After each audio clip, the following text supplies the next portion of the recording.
This is more about life in the time of the coronavirus epidemic. I caught the tail end of a report on 60 Minutes.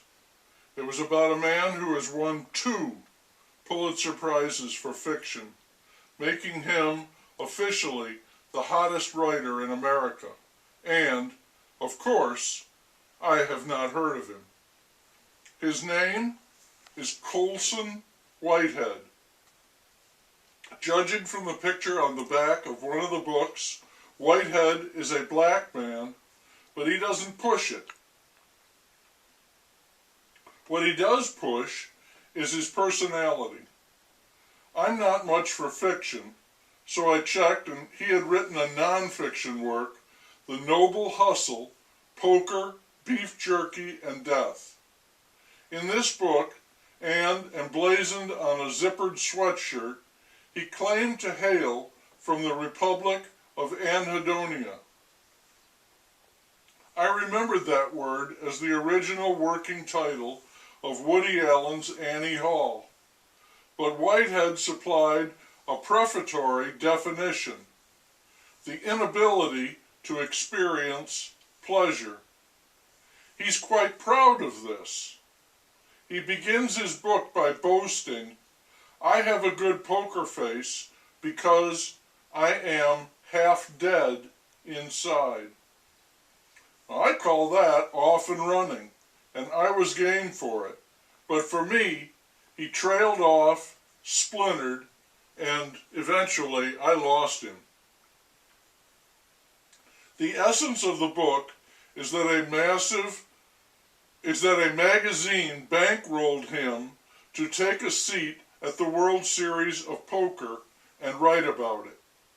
It sounds cool, but you should know there have been quite a few books written about this. It's a very well-blazed trail. And also, the World Series of Poker is not what it used to be, an intimate gathering of the best poker players in the world.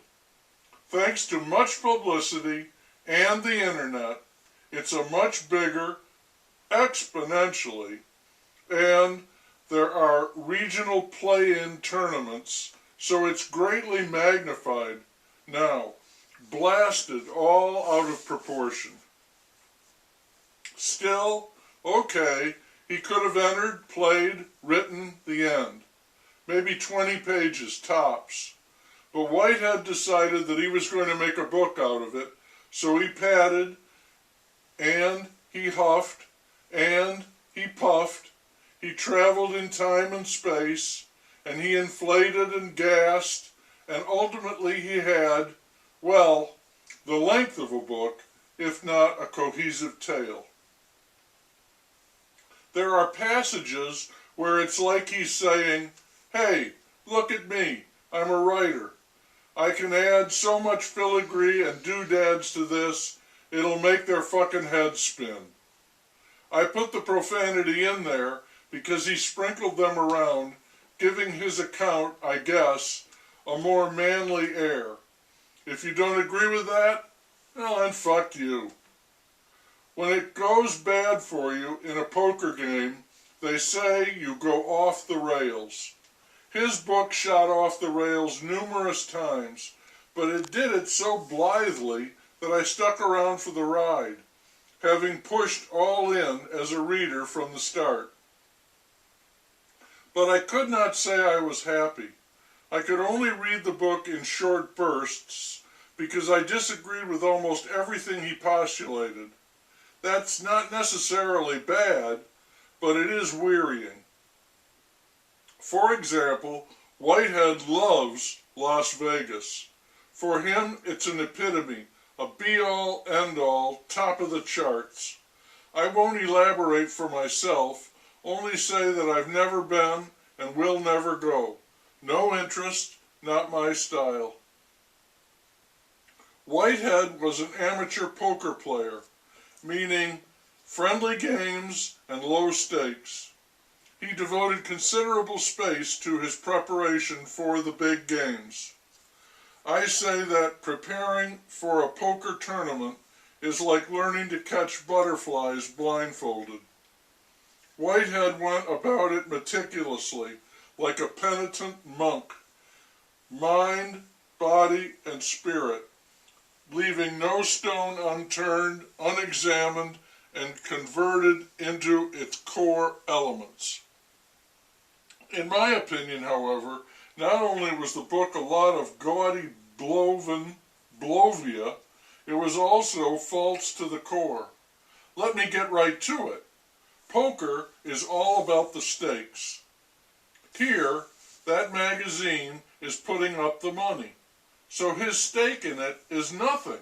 Maybe his pride, and in anhedonia, pride doesn't amount to much. The book is nothing but a bluff. I called him at every turn, but he'd skip away on another of his fancies.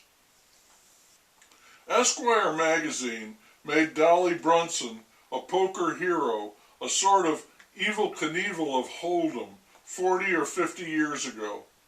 Now it's anyone with a wad or a magazine's wad. Playing with someone else's money, come on, that's not the same game. Not even close. It's fiction. More fiction. And he does have feelings. He writes about his ex and the kid. He writes and thinks a lot about the kid. I should give him a chance to show off his style. Here, he's staying in a casino, there for a tournament. This is what he writes.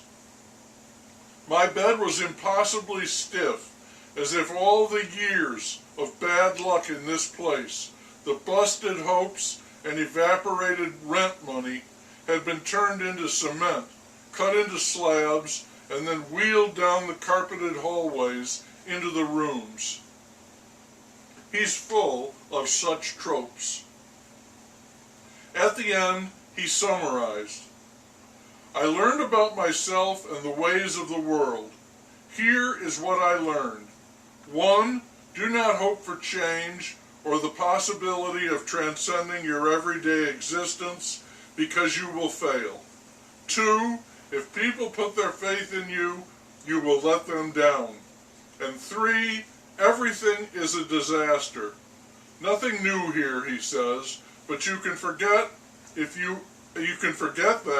you are engulfed by a rogue spell of optimism. In general, the bleaker the subject matter, the more lively the writing.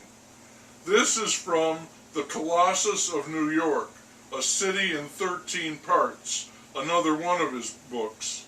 And no, I didn't like it, New York, or the book. A sample. Children avoid fissures in the sidewalk for fear it will give their mother a spinal injury.